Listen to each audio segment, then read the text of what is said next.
evening, and thank you for joining me on another episode of Read Me Live. I am your host, Sharifa Hardy, and we have an incredible show for you today. I want you to meet someone who is very special, someone who plays a very important role on my path, someone who told me years ago about certain gifts that I had. And for some reason, mystical, magical things always happen when he is around. Mr. Scott Woehrer. Thank you for joining us, Scott. Thanks for having me, Sharifa. It's my pleasure. Absolutely. So I know today you're going to be talking about conscious love and awakened masculinity. I just want you, before we get into the business of everything, to just tell our audience a little bit about yourself. Sure. I met you years ago when I was publishing a metaphysical magazine called Radiance in Southern California that was at 700 locations, between San Diego and Santa Barbara, every yoga studio, metaphysical store, health food store. And that was quite a journey for 5 years. And like I said, where I met you and got involved with a lot of holistic healers, psychics, business intuitives like you who help business owners see around corners, if you will, with your intuitive abilities. And also just your down-to-earth strategies for them once you got to know them. Anyway, that's just a little plug for you. Well, thank you. I definitely appreciate that plug. But I remember we went on a tour one day delivering magazines, right. And we left just a string of tears, is what you called it, because the whole time just things just started to come to me, and I just give readings without any cards, without any help. And then we also were at the what was that called? The Chopra Center or Hay House? No, it was the it'll come to me, but you asked me to speak at one of the organizations, and I don't know, but mystical, magical things always seem to happen when you're around. So I wanted to introduce everyone to you, and it wasn't a Buddhist temple. It was it was the ashram in Whittier. Yes, the ashram in Whittier. That's when I gave a reading, and medical intuitive abilities came through. And so some of the things I'm doing now were things that were happening back then. But when I look back, it's like, okay, Scott was there, Scott was there, Scott was there. So maybe in addition to helping people with conscious love and awaken masculinity, maybe you also somebody who helps other people open to their gifts. Well, I tell you, yeah, a lot of things clicked between you and I, and we went on some journeys physically and otherwise. And so I tell people, if you want to go on an incredible spiritual journey, start a spiritual magazine. It was quite a journey for me, and the ads paid for it until they didn't, and it was incredible. And one of the things I did was I would make some special deliveries of it to certain special places, and I would bring people with me like you. Right. And we did that. We delivered to certain places, and then we'd come in and I'd say, Sharifa here is a psychic. Would you like a reading? And in this office, whatever kind of office it was, generally a holistic healing office or something, and they'd say, okay. And yes, you left people in tears in a good way, right. Because your abilities just penetrated their spirit, their aura so deeply, and you were able to extract things and share things with them that just had them bawling. And that was fun. And I was just a facilitator of that. And I asked you to come with me. There was, I asked you to come with, let's do this for a day. And it was an amazing day. I definitely remember it well. Right. But I was under the impression that we were just going to be handing out magazines. So what prompted you to even know to do that? Well, when I started the so I wanted to start the magazine. There's only a couple times in my life this has happened, but I heard a voice. Oh, wow. And the voice said, do something spiritual for a living. And I'm like, well, what do? I've written plays, I've directed and produced plays of mine. But I thought, okay, I'll start a spiritual magazine. Mm-hmm. And then I found that one was already existing in South Orange County called Radiance. It was only at 70 locations. I took it over, expanded it to 700 locations, and basically used it. And this is why I say you want to have a spiritual journey, start a spiritual magazine, because I used it. I was very creative with it, and I felt Spirit guided me to do these things. And I would, for instance, at the Conscious Life Expo that happens every February at the LAX Hilton, where all the spiritual luminaries from around the world come to gather, and they're on panels and they're giving seminars. And it's just a great place for our tribe. You know, if you're a spiritual person and you love this stuff, that's your tribe, right? So because I was the publisher and editor of this magazine that, of course, I was distributing throughout the place, the Conscious Life Expo, they allowed me to introduce certain speakers like Neil Donald Walsh, Dannion Brinkley, mm-hmm. who was the first person in the 70s to write about near-death experiences. His book was called Saved by the Light. Okay. And then he died 3 more times and wrote about each one. He was hit by lightning, he had a heart attack, and he was one of the first people to bring out the fact that when you die, you get a life review. Mm-hmm. And it's not judgment. It's just somebody, putting their arm around you and just watching how you affected other people in your life, mm-hmm. which I fully believe, and I've heard of other near-death experiencers who have said that this happens. And we kind of saw that in the movie Defending Your Life with Meryl Streep and Albert Brooks, okay. where they kind of watched a movie of their lives and to see, how things went down. And the thing is, it's done with complete compassion. There's no judgment or anything like that. It's like watching your life with your best friend and how you affected other people. And what the purpose of that is, as far as I understand, is to help your soul grow and expand, which is actually the meaning of this life entirely. Why are we here? How did we get here? Why don't I remember what happened to me before? Well, some people do who have had past life regressions, but it's my knowing, not a belief, but a knowing that we collaborated with God and said, in this life, I want to do this. I want to have these kinds of parents, and I want to experience these themes. Now, they could be beautiful themes. They could be painful themes. I always like to tell that story that Neil Donald Walsh tells in his books, the Conversations with God that he wrote. He told a story that he actually pulled out and made it a children's book called The Little Soul. And it's about a soul in heaven that comes before God's court and all the angels and everyone's gathered around. And God says, what can I do for you, little soul? Mm-hmm.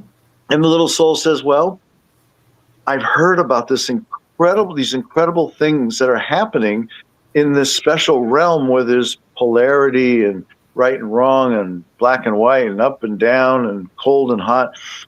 And God said, okay, well, what is it you've heard that you like to experience? And the little soul said, I would love to experience this amazing thing called forgiveness.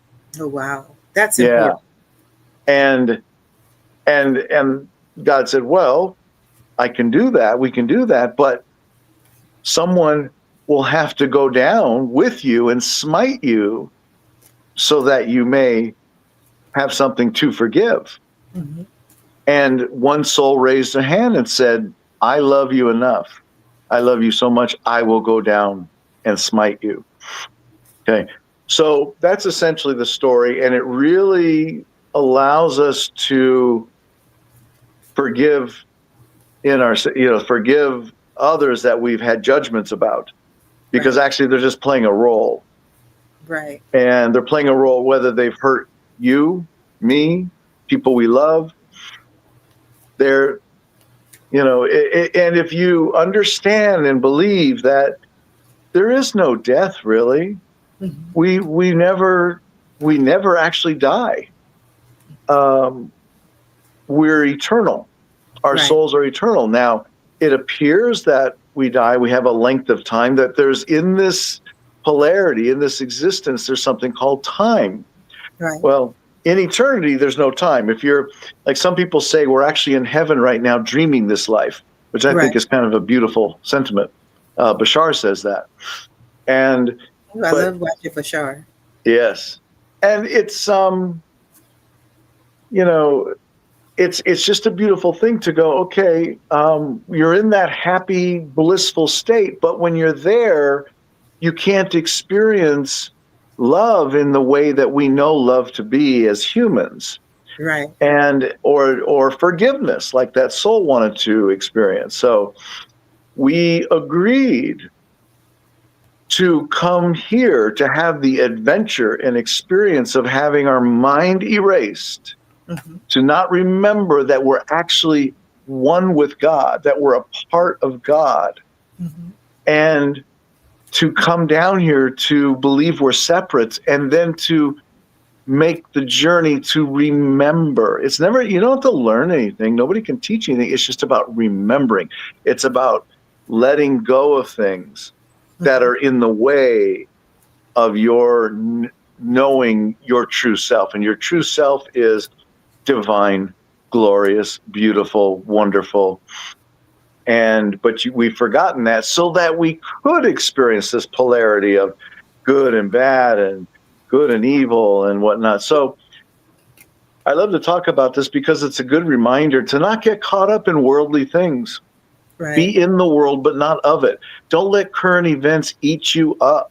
Don't let Right. it get you down. And we can get into righteous anger. Well, this is not right. It's like, okay, another perspective on it Hmm. is to look through God's eyes, if you can, which is a great exercise to do, and to say, to look with love. And Right. what is this person doing? Is this person the person who volunteered to come down and smite the whole country? Right. Yeah. I won't mention any names, but everyone is playing a role. Hmm. And the only thing, it's funny, George Bush, the first George Bush said, what happens in your house is more important than what happens in the White House. Right. And that is so true. Um, it's up to us how we respond to Hmm. what happens to us, to what happens in our field. You don't want to react. The reaction is just without thinking, you're egoically Hmm. letting your ego react, your programming. Because we came here, we had our mind wiped, Hmm. and we forgot who we were. So what was put in its place? Programming. Right. Okay. How you were raised, what family you were raised in, which I understand we chose, but you don't have to believe what I believe.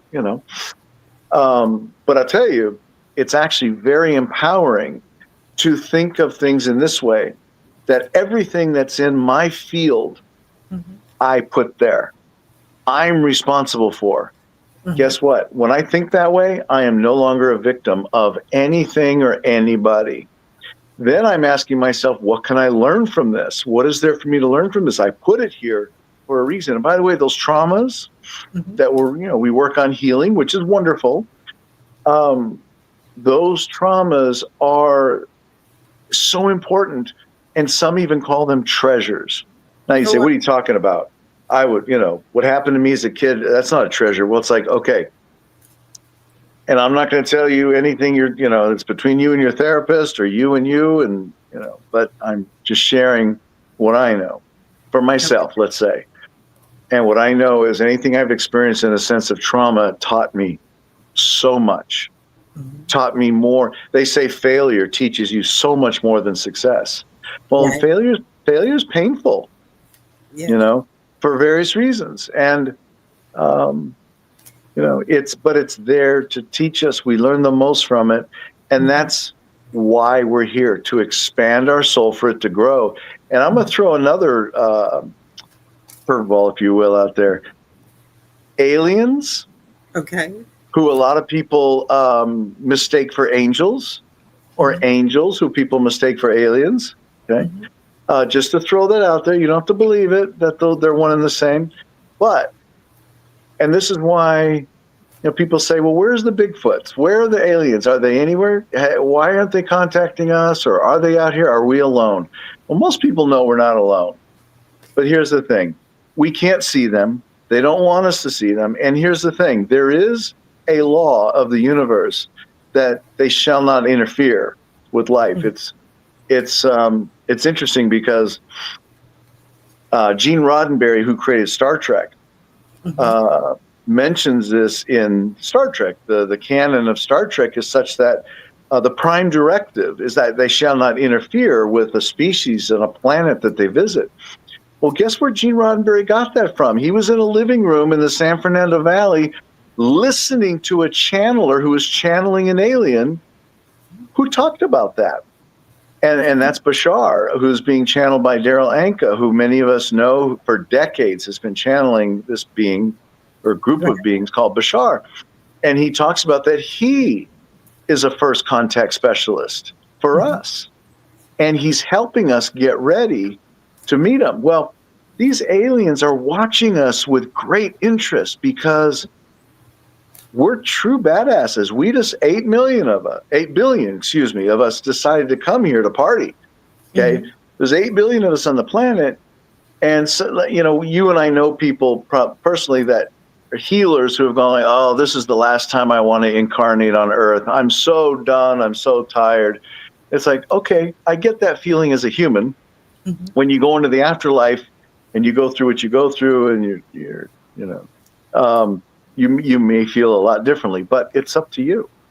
But they are watching us with great interest because we decided to have our memory wiped to forget who we are, the great, amazing, divine selves that we are, to think that we're just these lowly creatures that are part of original sin or whatever we have been taught to believe, that so that the people around us could feel secure in their insecurities to keep us down. And so it's up to us to get past that, to transcend that and remember who we are.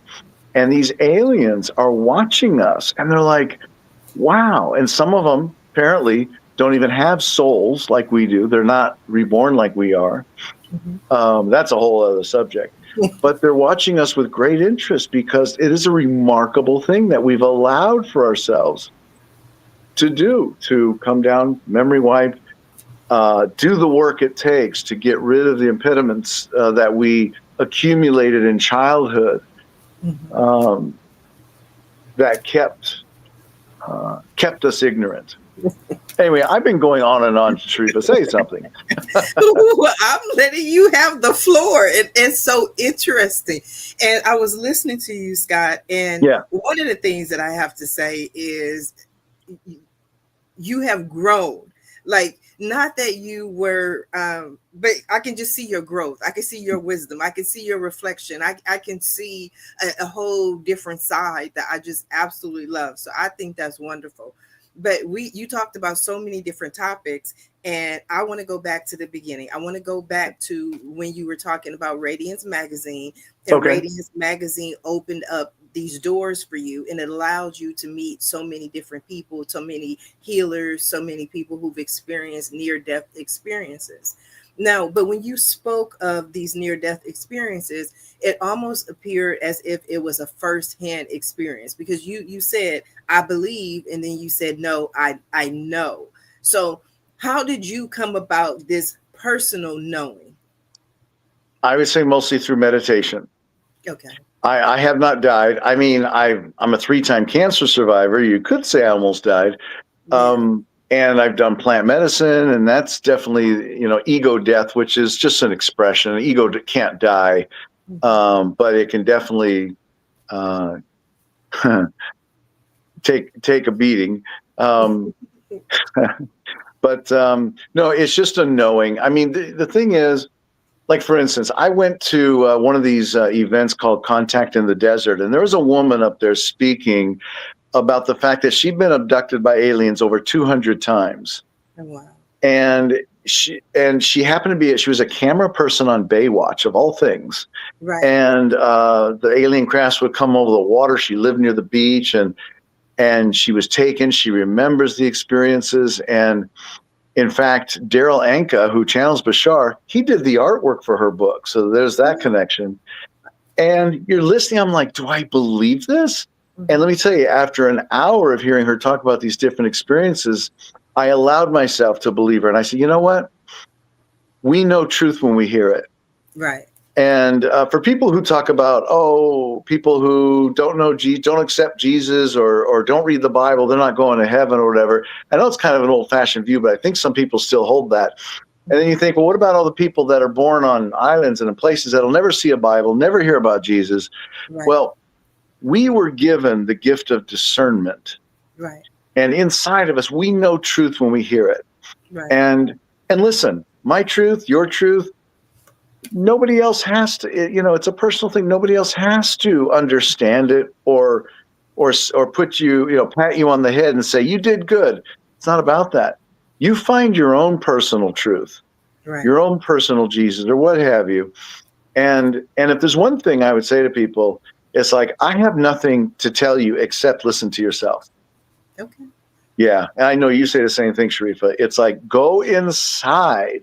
And so you got two voices inside. You got that ego going, judging about people. Don't love so freely. Don't love so deeply. Remember how you got hurt before when you love somebody? Don't do, so the ego overcorrects. It would have us never leave the house.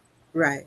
But the fact is, life is about risk. If you're doing it right, there is risk involved. When you meet somebody, when you ask them out on a date, when you ask them to marry you or whatever it is. So I just lost my train of thought. well, I'll jump in there. Sure. You said that you personally haven't had a near-death experience, no. But you also said you're a 3-time cancer survivor, which I would consider near-death experience, because what you're doing is you're experiencing what that possibility could be. And so has to make you face at some point even some idea of your own mortality, right? And that changes. It does, but I'll tell you and it did, but it's interesting because mushrooms, magic mushrooms, the ones you trip on. Now, if you're with some people, not the ones that do it recreationally and just want to get high, but the ones who do it ceremonially, when you set and setting, you want to have the right mindset and you want to have the right setting, the right people around you. When you do it right like that, you actually will journey, you will learn things. One thing I learned when taking mushrooms is whatever you're avoiding, comes right front and center.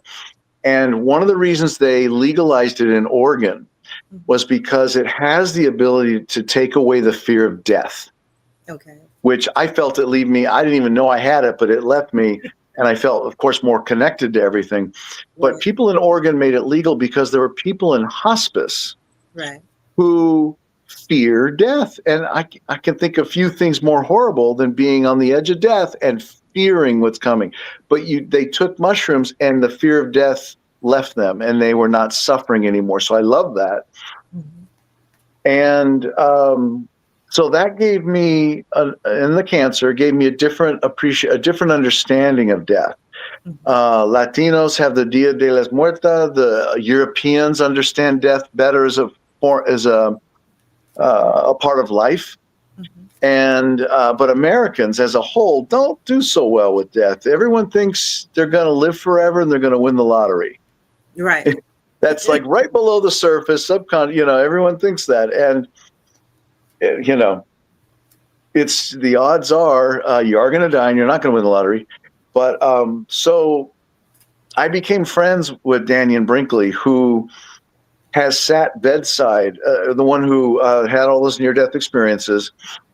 And he created a program for hospice called, the Light Brigade, the Twilight Brigade. Okay.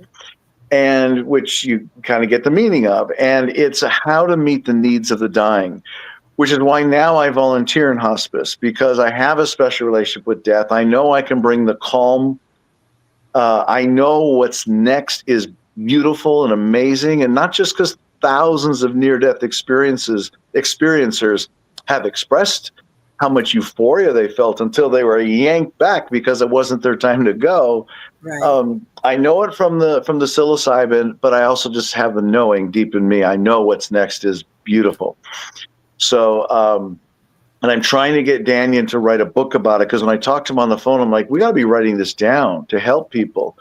So that's one of my projects, is because he's a busy guy. The VA, the Veterans Administration, at half of their facilities have taken on his program. Okay. They have adopted his program that he created, and he's been at the bedside of hundreds of. He's been with hundreds of people who are taking their last breath. Mm-hmm. So and the fact that he died himself 4 or 5 times and came back, he knows death. So I was very inspired by him, and I learned a lot from him. And he talks about how valuable it is to me and to him to be at someone's side when they are at death's door. It is extremely valuable. It just fills your heart that you are allowed to be present for this incredible transition of this human soul. Mm-hmm. And so I urge people, you will be very much rewarded to volunteer. Just go to your local hospices, call them up, find out if they're accepting volunteers. They should train you. I got trained, did some PowerPoint presentations and whatnot. And I know how to meet the needs of the dying. And it's my honor. It really is my honor to do that. We just don't have that in this country right now about volunteer work, how rewarding it is to put your heart into something with no expectation of a return, of a reward. And it's the doing of it that is the reward. And that's this, we know that about giving, right? We just forget it. It's a dog-eat-dog world. It's a world where, in fact, it's almost encouraged that you can cheat people, and as long as you get away with it, heck, you'll probably be pardoned, or you just won't be punished or have consequences or be accountable for what you did. This is the world we live in, but people are forgetting their humanity. They're forgetting what it is to be a human, or they just skip over it. They don't wake up in the morning with gratitude to be alive another day, taking breath into your body. To love another human being and to be loved back. These basic things that money can't buy is so rewarding. Volunteer work. I want to start a movement of volunteering, and Lord knows there's a lot of need in this country, and there's people who have and there's people who don't have. And so I urge anybody listening to this or watching this that I think there's a website, I think, called Volunteer Something, where you go on Volunteer Match, I believe, and they'll match you with a volunteer opportunity, whether it's with animals, people, and sometimes, like the place I work for, volunteer work for a hospice place here in Corona, California, called Care Dimensions, and they're even looking for admin, someone to work in the office and help with the paperwork and whatnot. But just to give, talk about the love that you feel. And again, not that you can be judged in heaven for what you gave or didn't give. It's not about that. But you will see through their eyes how you affected them. And that is for the purpose of growing your soul. Now, I mentioned before, we have 2 voices inside of us. We have the ego, the one who chirps up when you're meditating in the first few minutes of meditation before you calm it. Right. And then there's the quiet, still voice of your soul. It's not talking English or French or Spanish. It's talking in terms of impulses, in terms of nudges. And you feel it all the time when you go, oh, I should have taken a left when I took a right. Or I'm not buying what this salesman is selling. I don't feel right about this. This isn't for me. That's you listening to your intuition. You're already doing it all the time anyway. You might as well do it consciously. Listen to it because it's actually guiding you on your path. And too many people are afraid to walk their path because it doesn't look right. It doesn't look familiar, and it's not supposed to. If the path already looks like a sidewalk or stones, that means it's somebody else's path. Okay. But sometimes I just want to say sometimes it is not always that we don't. Some people don't want to walk that path. Is that I had one of the guests on my show, and we had a very interesting conversation. And she Mm-hmm. used the expression "sign your sign," and she was talking. I was like, "Wait a minute, what is a sign your sign?" She says, "So often we ask God, we ask the universe, we ask Spirit for a sign, right? Oh, And yeah. then a sign appears, and we're like, is that a sign? Was that a sign? Is this what I'm supposed to do? No, I need a sign of your sign." Like we expect. One of my all-time favorite movies is Bruce Almighty, right? I love that movie, Yeah. and he has these red flashing orange signs that point him in the direction that he needs to go. And so often when we have a path or our path is opening up, we're often unsure as is that our path or is that what we're supposed to be doing?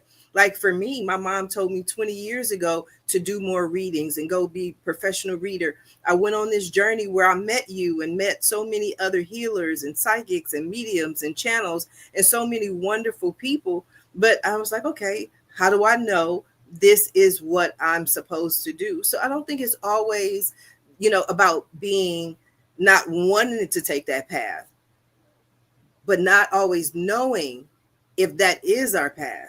Well, we mentioned Bashar, and one of the things he talks about that I heartily agree with is your purpose. You know your purpose when you follow your highest excitement. Mm, Following your highest excitement and it's nobody else telling you what to do. You know what yeah, excites you, what makes you passionate. Do that thing. And if it leads you to something else that's a little more exciting to you, do that thing. That was the purpose of it. It brought you to that thing.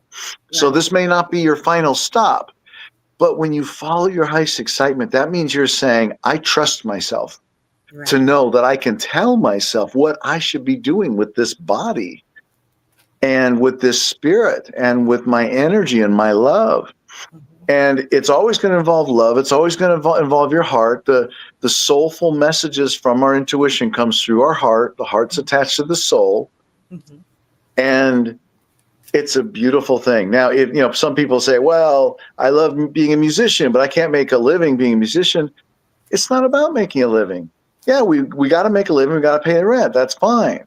That's a given. However, do what you got to do. If you got to open a music school, if you Right. got to give tutoring lessons, if you have to, or play on the sidewalk or play in a small club where only 5 people come. If you're doing it for anything other than just the pure love of it, then you're a little off. You're in the ego, and the ego wants to be stroked, or, well, I got to have a huge audience, or I got to sell my book's got to sell 1 million copies, or I'm nothing or nobody. Right. What are you talking about? Right. But So also to even make the statement that I can't earn a living.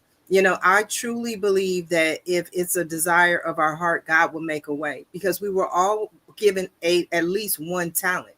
And I yes, think so often we forget that that talent is to sustain us here on earth. We get caught up in this idea of the starving student or the starving artist, and that there's so much, joy and I got to starve to prove that this is what I'm supposed to do. When in fact, just saying that you can't closes a door that maybe you can. Like you said, look for other ways to be able yeah. to do with you what you love. Well, Bashar also talks about not being attached to the outcome. True. So do your manifesting, but Mm-hmm. anytime you manifest, don't grip it so tightly that it Mm-hmm. has to look a certain way. Say this or better, this Yes. or better. I want this or better. Yes. And again, because if you knew exactly what was coming your way, that's no way to live a life. If you knew everything that was coming, there's no surprise, there's no growth at all. Right. But the world, the universe will deliver to you what your soul needs more than it wants, Right. right? You'll get what you need, not necessarily what you want. And what you want is usually the ego wanting Right. the baser things, money, um, a love to look a certain way. And frequently people fall in love with a person who is not their type, Right. that they wanted, wished for, what have you. But the love is there, and you Yeah. can't ignore it. Let's talk about love. You have a new book out. I wrote a book about conscious relationships called "Good Morning, My Queen." Okay. You can find it in the Amazon store and watch and read it on your Kindle on your phone. And it was based on a previous relationship, Mhm. and it's mostly a book for men. It's a quick read. It's not long. It's a quick read, and it's helping men see the benefits of devoting all your energy to your mate, to your queen. And man, she'll do whatever you want. You do that. If you can cut off your online distractions, and we all know what those are, there's a few of them. If you can cut those off and devote that energy leaking out to those things to your mate, your life will get better. Your Mhm. relationship is better, and she feels wanted, desired, taken care of, provided for. Providing for and being protective means more than just monetarily.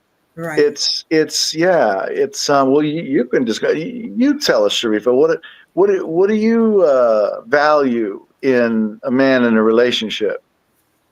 No, I do value those things, provider and protector. But I Yeah, agree with you, it's not just a financial thing. A man provides stability, a man mm, provides leadership. yeah, There are a lot of aspects that he can provide, but he protects, you know, depending on what you believe. And I believe scripture that a woman should always be under a man's cover. That's one of the things that I tease my father about because I'm unmarried. So I always say, "Hey dad, now I'm under your cover," because he uh, has to be there to protect. My dad keeps trying to give me away and I keep coming right on back. But I find it interesting that one of the things that you said is that you this was a previous relationship. So is this something that you learned as a result of leaving that relationship, or was this something that you learned while you were in the relationship? I was deep in the relationship, and it was a great conscious relationship with a conscious woman Mhm. who you know personally. You've known, and it was incredible. I learned so much. I was not the man who came out of it. I was not that man who entered it, Okay. which is true for many of us, right? Right. Um, I grew tremendously. Now I the can see relationship did end, as things do sometimes, that. Mhm. and you know, there's no animosity between us. There's no bad blood, if you will. Mhm. Um, I learned a heck of a lot. And that's what a conscious relationship is. When you enter a relationship where, like for instance, as I look at a potential, having a new relationship, I say to myself, I know what I'm not going to do. I'm Mhm. not going to have wounds Mhm. showing, wounds that I want assuaged by somebody else or healed by somebody else, right? Or looking for that person who could do that. No, I healed my wounds on my own Mhm. because I want to fill my own cup, not Mhm. expect anyone else to fill it, and then give from my overflow. Oh, that's beautiful. That's like a quote that needs to be. Is that must be in the I, book? yeah, it is, but I'm not the first to say that by any means. I got that from somewhere, but I love that, and filling your own cup, not because we know there's a phrase I saw out there called man keeping, Mhm. and some women find themselves in a situation where they're man keeping, meaning they're picking up his laundry, doing his laundry, cooking for him, doing all these things for him where he could be doing when she's busy, she's got her own life, or she's raising the kid, she's spending more time. Mhm. So, and that's part of looking out for your queen, if you Mhm. will. Um, Definitely sharing the chores, definitely, and doing things without asking, taking care of business. Um, that definitely makes a woman. And this I get from Teal Swan, who's another great spiritual teacher, who says men have almost no concept of how unsafe women feel Mhm. just in life, how Right. unsafe, how protective they need to be of themselves, of their energy, not just of their energy, but in a grocery store parking lot at night in the dark. Mhm. You know, these are things men will never experience probably and should really get hip to and understand that this is an ongoing constant thing for them. And they want to know that when they're with you, that you've taken care of your business Mhm. so that there's no monster that wants to come out of here Right. because you've handled it, because you're not going to get so angry that, let alone narcissistic behavior, but just that you've got yourself handled. And if that means going to therapy, go to therapy. Therapy's great. I've done it, several times. It's wonderful. And it's a place, because really, it's a place where you can dump everything, and then the therapist will organize it and give it back to you in a very helpful way. You should not be dumping everything with your partner. True. They call it trauma dumping, and that doesn't feel good. And they're not there for that. In fact, men as a group, unfortunately, lean on their women a little too hard. Mhm. Um, and that's why I facilitate a men's group that I started in the new place where I'm living now. Just like in the other places I've lived, I always start a men's group, and I just men talking with open heart, being heard, being seen in ways they may not be in their life. I love to be able to provide that space for that. Um, Men frequently, they stop making friends as they get older, Mhm. um, and they lean on their mate for everything, whereas their partner has a friend for this, a friend for that, a women's group for this. And for instance, if one of them dies, the men do much poorly than the women do. Women have these solid relationships they can lean on, whereas men, they're like, she was my best friend. But what he Right. means was she was his only friend. Right. And now he's lost. So, But they um, also say that um, more men than women die alone. yeah, Because usually, even if a woman wasn't quote unquote the best person, usually her children will come to visit her and take sure, care of mom or sure. people around her. Whereas men, maybe when they were younger, they weren't there for their family, they weren't there for their children. Maybe they play with different women, whatever it is, but they do say that more men than women die alone. So, And the undercurrent, the thing that all these things have in common that we're talking about, whether it's volunteering, is love. And yes. I've come to understand that love is not just a feeling, Mhm. it's a frequency. Right. And it's almost tangible. It's what actually, a lot of people believe it's what the very universe is made of. And Yes. if you want an excellent depiction of that, the movie Interstellar with Okay. Matthew McConaughey, they actually talk about it there. And they talk about how love is this frequency that you can use to even transport yourself. And he does that. And it's incredible. It goes over most people's heads, I think, but I urge you to watch it and look for it, especially in the second half of the movie when it really comes up. Um, in fact, going back to Bashar again, he talks about you're able to read people's minds when you Mhm. have a heart for them. So he doesn't call it telepathy; he calls it telepathy. Okay. Okay, empathy Mhm. yeah, and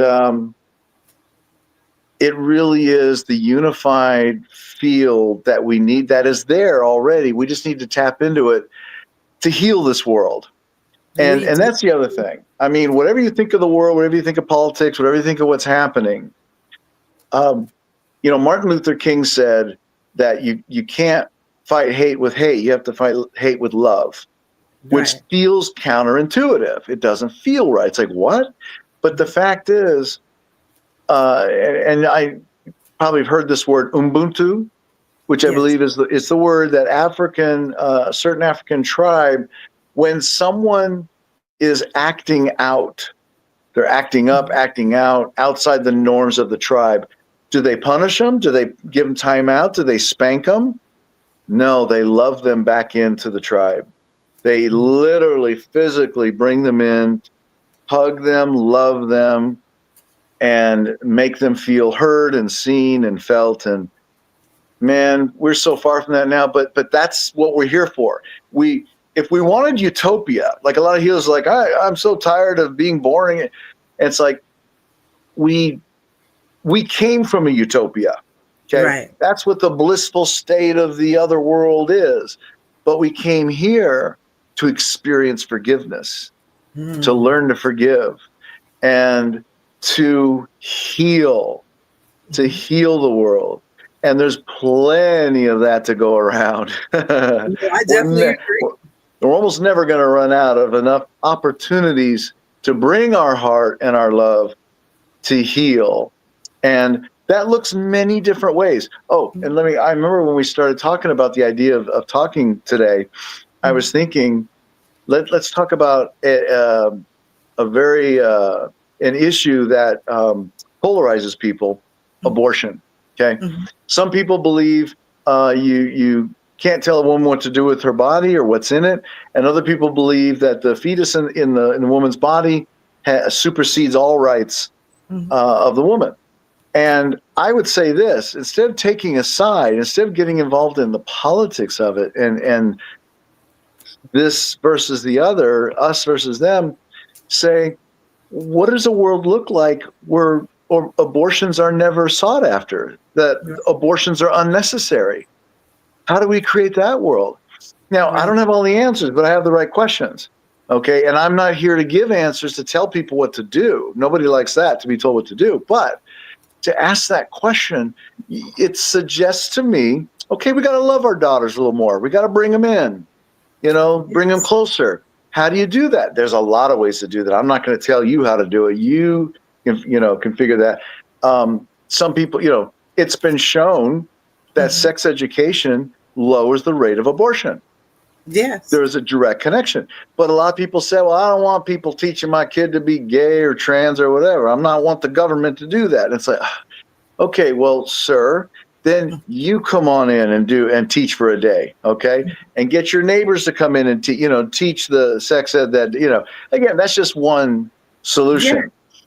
I think the bottom line is love. I think that's the message that you're bringing, and I think that's what we need to hear, and that's why we're having this conversation right now. Yes. Because I spent the last 5 years, literally 5 years, in politics, running from one office to another office. When I ran for Senate, there were 17,000 people who came out to the ballots to vote for me.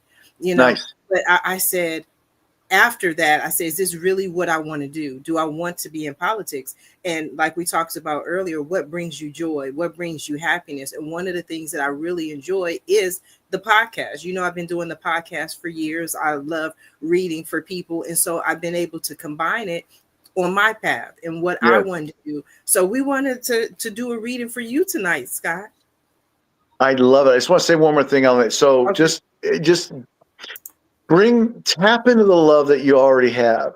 Let it come out in whatever way it comes out. If it's volunteering, great. If it's hugging your family more often and telling them I love you, because tomorrow is never promised to anybody, right?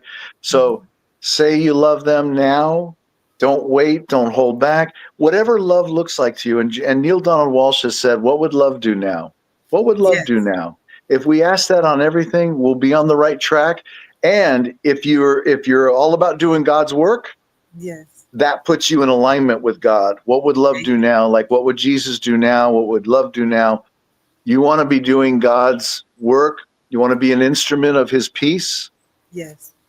That's how. Nobody else can do it for you. You do it yourself. Don't wait for permission.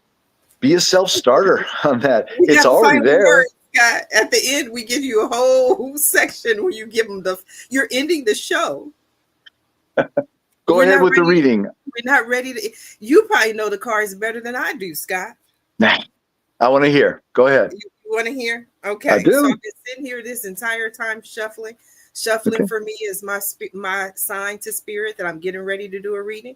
It also allows me to clear the energy from anybody that I read for before. And it allows me to focus my attention and tap into your energy. Okay. So I'm going to go ahead and do the reading. And the first card is your major theme, the major theme that's running through your life right now. And one thing I definitely see before I even turn over a single card is I know you got a lot of love to give, a lot of love to receive. But your main issue is the Page of Pentacles. The Page of Pentacles. That's the main theme, the main energy that's running through your life right now. And pages are messengers. Pages always bring news and pentacles being money, being the physical manifestation of what you need, or what I'm gonna say need, because we talked about wants earlier, and we know that there are physical aspects of what's going on in your life. So that is the Page of Pentacles. Okay. The next card that you have is the Five of Swords. The Five of Swords. All So the right. Five of Swords is about conflicts, it's about petty arguments, it's about disagreements, but it can also be debates. It's just about conversations and talking to other people, different strong viewpoints. But being Okay. a minor arcana card, it's not a major life lesson. It's not a major situation that you're going through. It's just sometimes when we have strong viewpoints, even when we deliver those viewpoints with love, everybody may not agree, and I can see that with some of the conversations and topics that you choose. But the next card that you have is the King of Swords. The King of Swords. And kings are either the element within ourselves or someone around us. But swords being ideas, information, intellect. One of the things that I always say about the King of Swords is that the king knows that he knows. He knows what he knows, and he knows that he knows, right? Mm-hmm. The only Yep. challenge, and I always use the word challenge. So I see the King of Swords right along with the Five of Swords. So again, this tells me that this is a lot of thought and a lot of ideas. But the challenge for me with the King of Swords is about just really add the heart into it. It reminds me of my dad always says to me, Sharifa, be patient with yourself and others. Be patient with yourself and others, because the King of Swords knows, he has the information. And sometimes it always surprises me. And I don't know why it surprises me. I'm like, why don't they see it? Why don't they get it? It's so easy. It's just love. Like, it's simple, right? But for some reason, you have to remember that not everyone can see it as clearly as you can. Scott, you got it, like, it. And even just watching your growth, I see like it's crystallized more than it ever has. Because I remember seeing you always giving you a hug. You hugged everybody. You were there for everybody. But now you have more of that hermit energy. Not that we pulled the hermit, but I'm just telling you really are that wise person. Because the next one that you have is the Three of Cups. And the Three of Cups is beautiful for me, because the Three of Cups for me is about going out, outside of yourself. So this Ace of Cups being self-love, Two of Cups being partnership. So the Three of Cups is always more than you. This is those receptions. These are those gatherings. These are when people get together. And again, I kind of, this really symbolizes you to me, because you were always at the heart of the community. You were always at every event. You always were at every gathering. You were always around people, right? So this is not just about that, a date or that relationship. Is about community. I really see that as community for you. And the next card that you have is the Eight of Cups. The Eight of Cups. Whenever I see the Eight of Cups to me is about letting go. It's about walking away, right? But this is one of those cards. Everybody reads different. Different readers have their own translation, and a lot of people will see it as letting go. But one thing that I always remind people, or I like to share with people, is that the only reason she walks away is to return to where she was in the Two of Cups. She remembers who she was. She wants that feeling back. There were losses, there were pain, but let's get back there. And so there's no guarantees, there's no promises, there's no way of making sure that she can ever get back to that energy of the Two of Cups. Because for me, the Two of Cups is the honeymoon phase, right? And we all would love to stay in the honeymoon phase, but we cannot stay there. We must, our love must mature. And because it matures, it has to go through stages. It has to go through the energy of loss, and that sort of thing. But when she really makes the decision, and making the decision, this is what I want, this is who I am. Okay, sometimes you have to leave and go on a new journey in order to get back and to remember.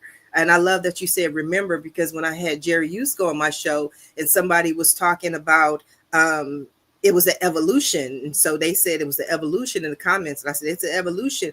And Jerry Yusko said, it's an evolution. And then Jerry said, no, it's not an evolution. It's a return. And I was like, Yeah. oh, that was so beautiful. And it's what you were talking about earlier, is returning, remembering, because Yeah. we've already been there. So yes, but sometimes you have to let go in order to get back to where you were in the Yeah. beginning. Surrender is very much misunderstood in spiritual circles. Surrender is one of the most powerful things you can do, Mhm. and it is usually about surrendering egoic things that we've built up that are in the way of us having a great enlightenment. Mhm. So it's not a weakness. It's not giving up. Mhm. Yeah. No, yes, It's no, a superpower for sure. yes. And so the next card that I have for you is the Ace of Cups. The Ace of Cups. And we talked about that a little bit earlier, is the Ace of Cups, which is about self-love, truly falling in love with yourself. And I can see you have done a lot of hard work. You have done the work, not to say anybody is complete or finished, but I can see the progress that you made. And Thank all you. of that really stems strictly from self-love. I mean, that's the beginning, because before you can have the tribe and the community and go out on the dates and meet new people, you truly have to love yourself, right? But I love Right. aces because aces are always new beginnings. And with these new beginnings, they have infinite possibilities. Infinite. It could it this you again, we talked about the ace, the 8 of cups going back to the 2 of cups, when honestly it doesn't go back to the 2 of cups, it goes back to the ace of cups. It goes back to the beginning and truly just loving yourself in order to be able to move forward. Because the next card that I have for you is the 4 of Swords. Hmm. The 4 of Swords to me is about healing. It's about inaction. It's about staying until you're ready to make the next move. Swords, again, being thoughts, being decisions, right? And so often we just want to act, we want to move, we want to do, we want to go, but we're not really sure as to what that next move is. And so Sure. for the whenever I see the 4 of Swords, it reminds me of the expression that they say Oprah Winfrey said. And she said, when most people don't know what to do, they have to do something. She said, I don't do anything until I know what to do. So this to me is about being quiet, being still. For me, this is the peace be still card. And Yes. again, the cards are not only about that particular card, but the surrounding cards and the cards that come before it and the cards that come after it. And the 4 of Swords follows the 3 of Swords. So the 3 of Swords to me is about sorrow. It's about loss. It's about there was some hurt. There was some pain. There were some things that you went through. And so Sure. often when we go through different challenges, we just want to get up and on to the next, heal, heal, be still. Okay. The next card I have for you is the 10 of Cups, which is my happily ever after card. I told you I saw some love when I was doing the shuffling. I can live happily ever after with myself. That's just fine. You know, because like attracts like, and whatever you are seeking is also seeking you. So whatever Hmm. frequency you're resonating on, and Bashar talks about that a lot too, is the Yeah. frequencies that we're on. I watched one of his yesterday when he talked about if it hasn't come, is that we're holding on to something, or we have some type of blockage that we're not releasing in order for what we're seeking to actually come to us. So 10 of Cups is the completion of this journey, but 1 and 0 with numerology is still a 1. It's the beginning. It's a new phase, a new step on this journey, right?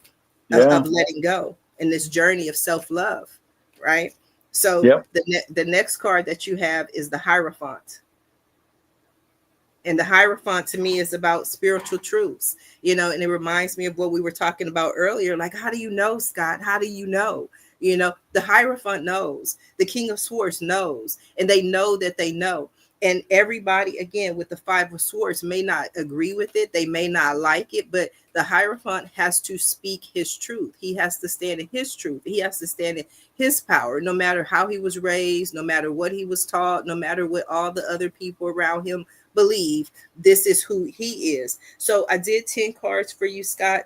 I always start with the position as far as the issue, because I think of it like a sandwich. You got the 2 sides of the bread, everything else is just in the middle. So then I always give the 10th card at the end of the day, the final outcome on your current path, where you are. This is what you need to know. And that's the Ace of Swords.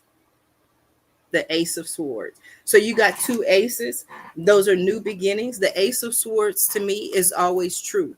And for me, truth is a double-edged sword, right? Sometimes the truth hurts. Speaking the truth hurts, but the truth shall set you free. So whenever I see that this is a message for me to stand in your full power. The Hierophant is a message to stand in your full power. Speak your truth. Speak your word.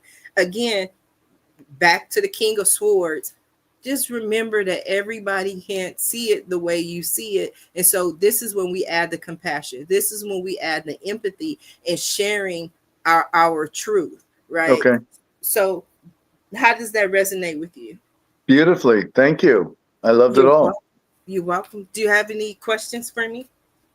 No, I don't. That was great. Okay. Well, Thank I'm you. glad you're very welcome. I'm glad you enjoyed it. Now we are coming down to the last few seconds of the show, and what I love to do at the end of every show is just simply allow my guests the opportunity to speak directly to the audience, to everyone who is watching this show live, as well as everyone who is watching in the archives, and let them know what you want them to take away from your appearance here today. You have love running through you like a stream, like a powerful river, actually. Just tap into it and let it flow in the way that it wants to. Be an instrument of God's peace, and you will be rewarded 1,000 times. You will feel that you're doing the right thing. You'll never have to ask, what should I be doing? What should I do? When you follow your heart. And I recommend meditation to practice getting in touch with it and let the love come. And it will guide you what to do. You don't need to learn from anybody. Learn from yourself. You already have the greatest teacher. Your inner guru is inside of you, waiting for you to listen. Much love to everybody out there. I love that, waiting for you to listen. I'm listening. I am listening right now. I'm listening to some of the conversations that we've had in the past, and I'm listening to those small, still voices that are leading me along my path. Scott, I Beautiful. want to thank you for being today's guest. I also want to thank everyone who tuned in to watch the show live, as well as everyone who is watching in the archives. I definitely appreciate your support. And if you want to be sitting right there where Scott is and have your own reading, visit my website at readmelive.com. Until next time, everyone have a safe and a blessed day. Bye now.